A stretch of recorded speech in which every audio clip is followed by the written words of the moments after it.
Hi, my name is Diane Mustin, and I am here today to be interviewed about Kadesh Ministries. Hi, Diane. Will you tell us a little bit about yourself and about Kadesh? Sure, I am one of 12, and we grew up on a farm in the Midwest, and it was a produce farm and a wheat farm, and we were not too far from the city. So as I was growing up, a lot of city children would come to our property and play and have fun and get involved with nature. And not only that, we served the city with food, fresh food from the garden. So that was a blessing too. And then also my mother would feed the transients that would jump off the train because we were not too far from railroad tracks. And so we became a stopping point for the transients. So we've always served the community as a family, and that's actually when Kadesh was the very first time planted in my heart. Not with a formal name, but I knew that as I was growing up that I would have to keep the legacy of serving others. What do you think the greatest contribution to society has been through Kadesh? Learning to love one another. In spite of socioeconomic status, ethnicity, cultural background, we became a family of love through community.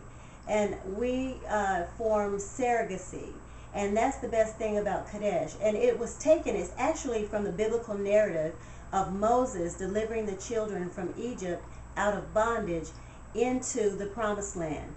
And Kadesh was where the Hebrew children wandered 38 years, 40 years actually, in the wilderness. And at Kadesh, everything was supplied. There was no lack whatsoever. As they learned to debunk Egyptian ways so that they could go into the promised land and be self-sustaining and self-sufficient and be victorious in their new productive life. So that's how Kadesh got started. As a child, but as an adult, it was formally named Kadesh. So how can Kadesh make a greater impact on society today on a broader scale? Kadesh Barnea had several roles in the Old Testament. One of the roles is it was actually a single parent ministry for Ishmael and Hagar. So actually the very first single parent ministry is in the book of Genesis. So how can we say we cannot take care of single parents and their children?